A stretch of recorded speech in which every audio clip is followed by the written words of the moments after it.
So again, me with my remedial understanding of like Baton Rouge, I'm trying to understand like I think I understand Chicago, right? Right. Is there like size to the shit, or is it just like everybody just trying to make it, but like along the way people kind of get into it and it is what it is? It's more of pride.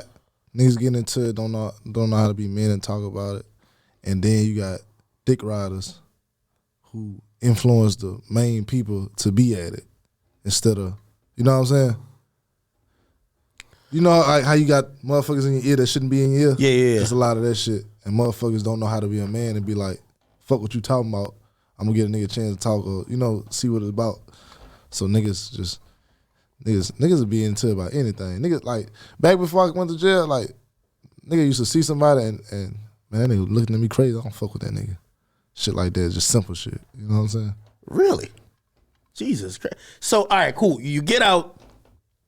G-Money's, of course, holding it down. So, like, now you kind of come home to, like, a situation where, what credit do you give him in, you even having a career? I was rapping. He had been rapping before me, before I started rapping. I started there from, like, high school and shit, bullshit. So, we started together and we had, like, this whole game playing together. Like, we was a duo.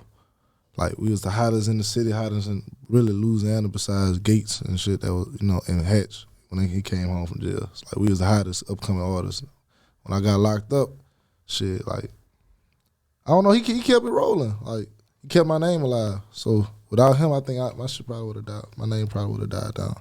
Like, the song he was shouting me out, he kept my name alive. So you come home.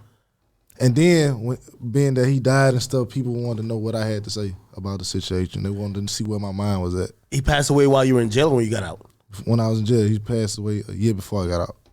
Oh, shit. Because I was supposed to get out the week that he died. But being that he died, the DA was like, they didn't want to let me out. They felt like I would retaliate and shit like that. Wait, that's like, so you were supposed to get out, like, on... I was supposed to get credit for time served. And because... I took it off the table. Because of that? I you were fucked up behind that, I gotta imagine. Fucking right. Yeah, like when he died, I always looked at music, doing it with him. I never planned on doing music without him. You know what I'm saying? Like, that's the type of loyalty I got. If I fuck with you and we got this is what we own, this is what we going with.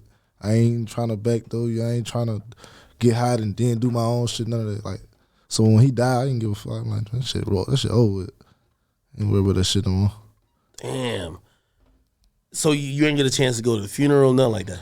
Nah, I was supposed to go to the funeral. Then they was like, they called it back because they were like, I'm a risk to security. And so what they did was they did like, they even I didn't even know I was going to the what's it called, a repass? When the viewing of the body, not the repass. I'm tripping. The viewing of the body. Like, so the family didn't even know I was there either. They made them leave the funeral home. They get in their car and stuff. They got me in a van in the back of the building, taking me out, and I went to see his body. Damn. So I did get to see him. Fuck. So I mean, at that point though, so you're pretty much like, fuck this music shit. Yeah. Like, how do you deal with that? Again, I'm looking at it from the perspective of never going through that type of shit, but like, how do you grieve properly being locked up? I feel like being in jail kind of helped me. Because when you're in jail, like, shit going on. It's a lot of testosterone, a lot of miss-ass shit going on. And you in, like, a war zone type of environment, so you always got to watch your surroundings and see what, if a nigga thinking on you and shit like that. So I really ain't have too much time to grieve because I'm still got to pay attention to my surroundings. You know what I'm saying? Yeah. Like, motherfucker, you might be sitting there crying, depressed in your bed, and then comes jug you up type shit. You can't dwell. You got to worry about what you got going on now, and I still got to worry about getting out. You know what I'm saying? So in the situation, and this is gonna sound a little bit weird, honestly, because and I'm gonna get to him later in your story, but even with like Dirk, right? I think this album that he just dropped was the first time I see like he kind of start expressing certain emotions. And a lot of times we see with rappers who come from the street, that's like the hardest thing. I remember sitting with 21 Savage. He said him writing songs about real pain is the hardest shit he could do. And he said he still ain't get there yet. So it's like, how do you... I think, not to talk about him, I fought with 21. I think it might be an Atlanta thing, because Atlanta rappers, I don't really see too many of them rap about pain. Yeah. But I feel like it's, one thing that's hard about it, one thing that is hard about it, though, sometimes you can get too vulnerable. And you can say stuff that, you know what I'm saying? Sometimes people don't know what not to say. You know what I'm saying? So that's the hard part about me. But I just got to be in that mode. Sometimes people, like, that's why I don't write. When I go in the studio, I play beats, and I let the beat talk to me type shit. And then I put my feelings into whatever the beat giving me. You know what I'm saying? So I don't go in there, I want to make a pain song today. That's one thing I notice about people from like Louisiana when they make music. They definitely put pain. I get you with that. They put their pain in their music. But like, even going back to that time though, right? Like the way that shit happened, even being incarcerated, there was ever a time like you had to get emotional at some point. Like, I know you say you're in jail this time, but you got to break down at some point, bro. Like, like you feel helpless. It's a human shit. Facts, but at the same time, you got to keep this wall. You got to keep this guard up. You got to, because it got somebody in there thinking on you. So you don't want to be the prey. You know what I'm saying? So I might be just down, just sad as a motherfucker today. Okay, bam, I'm just go to sleep. You feel what I'm saying? Or I might go get on the phone, just talk to my girl or some shit. Like, just try to get off my chest if she feel like listening. But you gotta stay on point. So I feel like that's something that really kept me from just, you know what I'm saying? Like when I first got the news, shit, I broke down and shit like that. But you gotta get right back. You got to.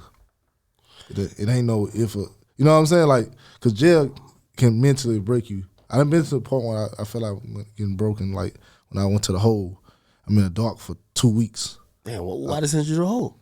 I got caught. I was on social media with a phone and shit like that. What? I was going live eating shrimp po' boys. Wait, you could go live in jail? I had a phone. I ain't gonna lie. Somebody, a nigga, see, but I won't say no names. A nigga told me he rocking jewelry in jail. I'm like, nigga, how the fuck did the nigga call me off a cell phone? That'd be mostly federal. Like, they be having more, like. All right, man, don't give away the nigga's name now. No, I'm saying federal. No, you're right on that. You're right on that. Oh, shit. So wait, they called you with a phone and they sent you to. They ain't caught me with the phone. They seen I hadn't been on social media. Somebody took my live and put it on YouTube, and somebody sent it to the guards. Why did you go live? You ain't give a fuck, right? I got a phone, man. I mean, this bitch living good right now. Wait, so explain that to me. And now you gotta. Plus, I didn't know how big I was, like, as far as people knowing. What year is this? It's 2016. The beginning of 2018. Before I got out. I got out in May of 2018. So this is like January and February. Okay, so what does being in the hole mentally do? It break you.